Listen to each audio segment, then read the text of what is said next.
Shalom, selamat pagi saudaraku. Saudaraku, Yakobus 4 ayat 7 berkata, "Karena itu tunduklah kepada Allah dan lawanlah iblis, maka ia akan lari daripadamu."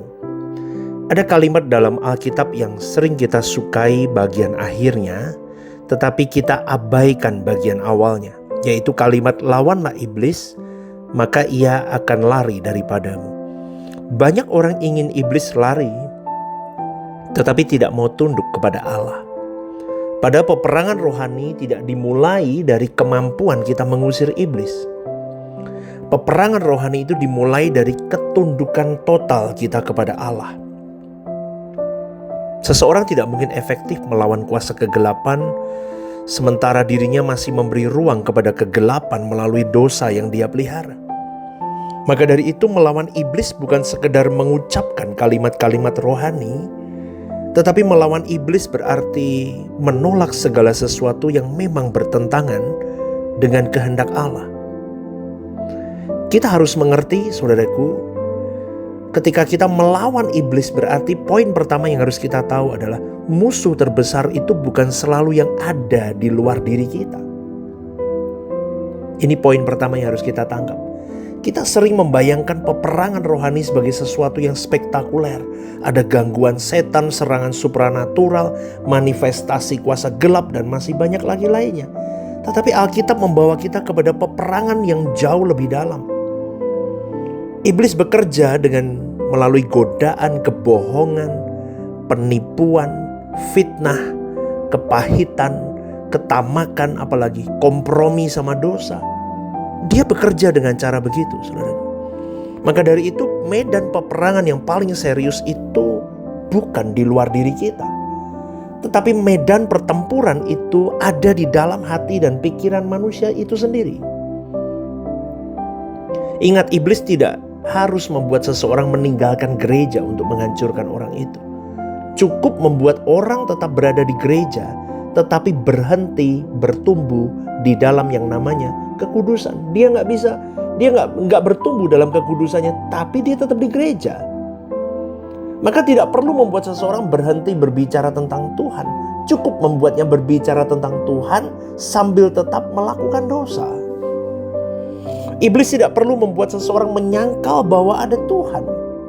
Cukup membuat seseorang mengakui Tuhan dengan mulutnya tetapi menolak pemerintahannya atas hidupnya. Itu kemenangan iblis yang sangat luar biasa sebetulnya dalam hidup manusia. Maka poin kedua yang harus kita ingat, kita harus melawan iblis. Iblis harus dilawan, bukan diajak negosiasi, saudaraku. Dosa tidak boleh dinegosiasi. Jangan ngomong, oh ini dosa kecil, oh ini gak kelihatan, biasalah, ini semua orang juga lakuin. Itu kita sedang membuka kompromi terhadap dosa. Amin, saudaraku. Kita harus sungguh-sungguh bertobat. Kita sedang menggunakan kasih karunia sebagai alasan untuk mempertahankan kehidupan lama kalau kita kompromi sama dosa. Dosa yang ditoleransi hari ini akan menjadi perbudakan esok hari. Dengarkan kalimat ini baik-baik. Dosa yang ditoleransi hari ini dapat menjadi perbudakan di esok hari. Maka dari itu kita harus benar-benar mempertanyakan kepada diri kita, seberapa jauh saya harus meninggalkan dosa supaya aku bisa hidup sungguh-sungguh berkenan di hadapan Bapa. Inilah perbedaan antara agama dan pemuritan. Agama mencari batas minimum, tetapi pemuritan itu mencari kehendak Bapa dalam hidup orang itu. Beda. Maka poin yang ketiga yang harus kita lakukan kalau kita mau melawan iblis, tunduklah kepada Allah. Itulah dasar dari peperangan. Yakobus tidak berkata lawanlah iblis maka ia lari. Tidak, tapi ia berkata terlebih dahulu, tunduklah kepada Allah. Ini berarti kemenangan atas iblis tidak dimulai dari keberanian kita melawan iblis, tetapi dimulai dari ketaatan kita kepada Allah, saudaraku. Selama manusia masih ingin menjadi tuan atas dirinya sendiri, dia sebenarnya sedang membuka ruang bagi pekerjaan iblis. Karena sejak awal dosa berakar pada keinginan manusia untuk menentukan sendiri apa yang baik dan jahat. Itulah inti dari pemberontakan. Inti dari pemberontakan manusia itu mau menentukan hidupnya sendiri. Maka dari itu, inti kehidupan Kristen adalah pembalikan total dari sikap itu, yaitu apa? Bukan kehendakku, melainkan kehendak-Mu Bapa yang jadi. Itu Yesus ajarkan semua, Tuhan Yesus ajarkan ke kita. Amin, saudaraku. Ini loh hebatnya kita punya Tuhan, saudaraku. Inilah salib, inilah penyangkalan diri, inilah kehidupan murid. Amin ya saudaraku ya. Dan poin yang keempat, melawan iblis itu seperti melawan keinginan diri yang tidak sesuai dengan keinginan Allah.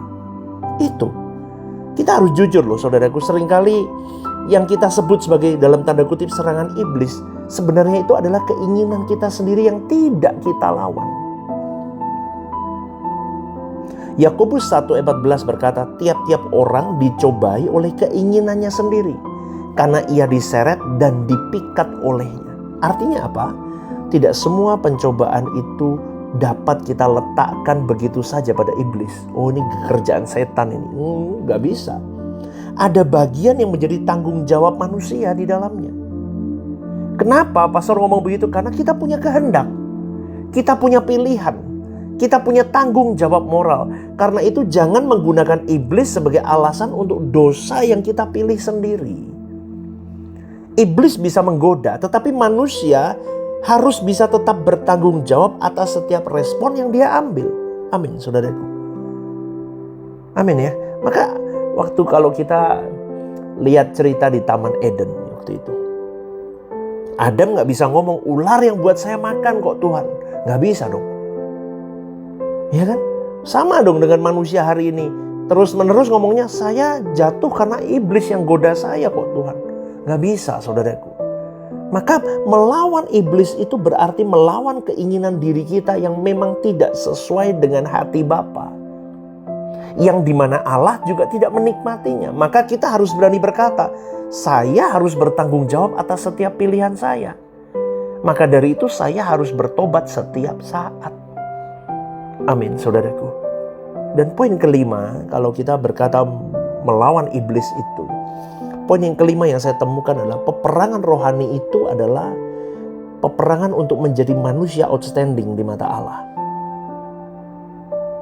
Tujuan akhir peperangan ini bukan supaya kita bebas dari gangguan setan, bukan. Tetapi tujuan yang lebih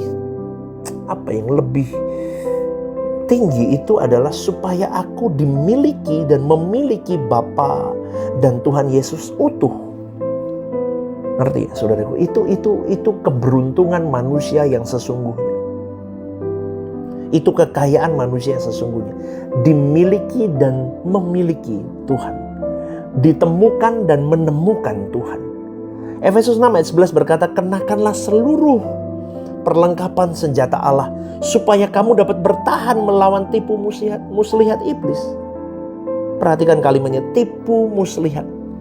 Iblis itu biangnya penipu. Iblis itu di sepanjang zaman dia menipu. Dan dia sudah hidup panjang, saudaraku. Dia tahu kebutuhan setiap manusia di setiap zamannya. Dan dia tidak selalu datang dalam bentuk yang jelas-jelas menakutkan dan jahat. Tidak. Kadang dia datang melalui sesuatu yang tampaknya baik. Tetapi ingat, kelihatannya baik tapi menggeser tahta Tuhan dari pusat hidup kita.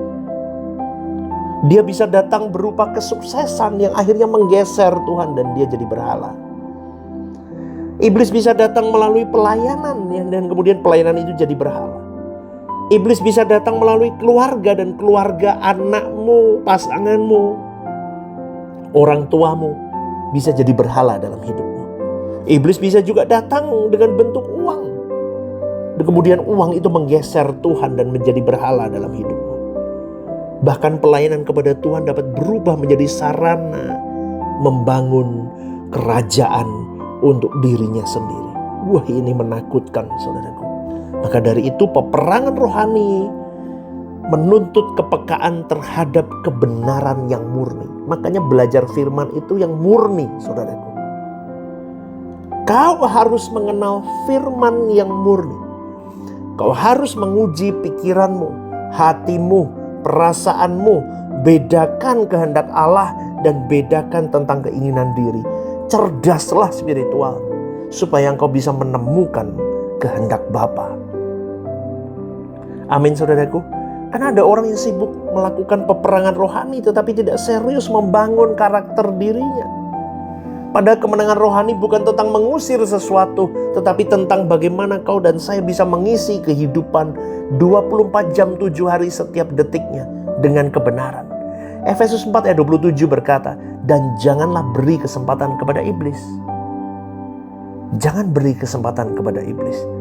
Kebencian, kemarahan, kesombongan, fitnah, gosip, pemecah belah, ketidakmurnian, ketidakjujuran, cinta uang, haus penghargaan, dosa-dosa yang masih mengikat, dosa-dosa kecil, dosa-dosa besar, semuanya di stop. Ngomong sama Tuhan, jauhkan aku dari iblis ini Tuhan. Jauhkan aku dari semua ini, bawa aku semakin dekat kepada Tuhan. Ingat saudaraku, kekristenan bukan janji bahwa orang percaya tidak akan mengalami pencobaan. Yesus saja dicobai. Para rasul mengalami penderitaan. Orang percaya tetap berada dalam peperangan sampai akhir hidup. Maka berjuanglah, bertandinglah. Tapi bawa Tuhan bersama dengan dirimu. Pandang Yesus. Bawa Roh Kudus dalam hidupmu. Ada kemenangan ketika kita tetap jujur walaupun kejujuran kita merugikan kita saat ini. Ada kemenangan ketika kita mengampuni meskipun kita menggenggam duri itu di tangan kita.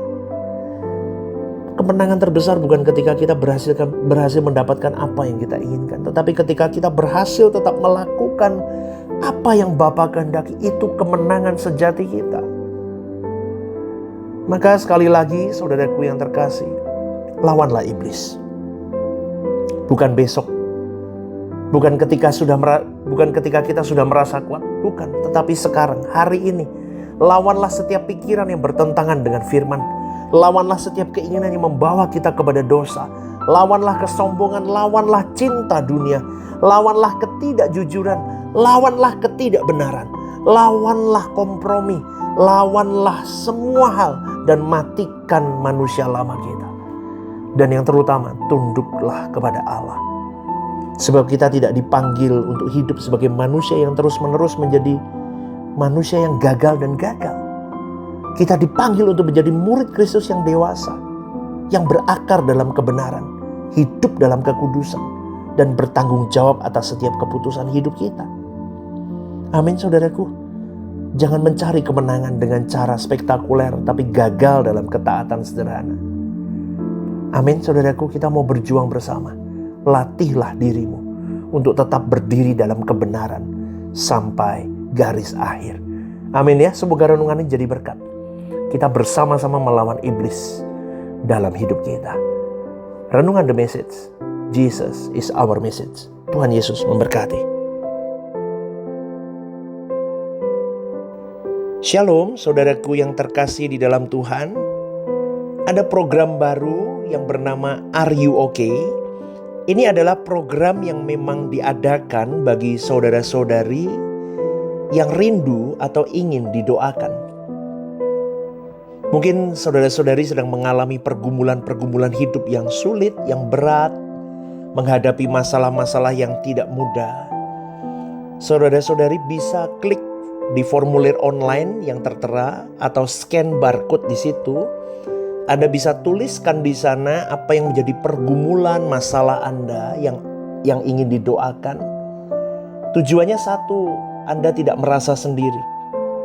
Saya sendiri akan mendoakan beserta tim yang akan menangani ini. Saya akan mendoakan di dalam mesbah-mesbah doa kami. Tujuannya satu, supaya saudara-saudari merasa ada yang support, tidak sendirian berjalan menghadapi beratnya kehidupan ini. Ini kerinduan saya, kita berbagi kasih secara nyata.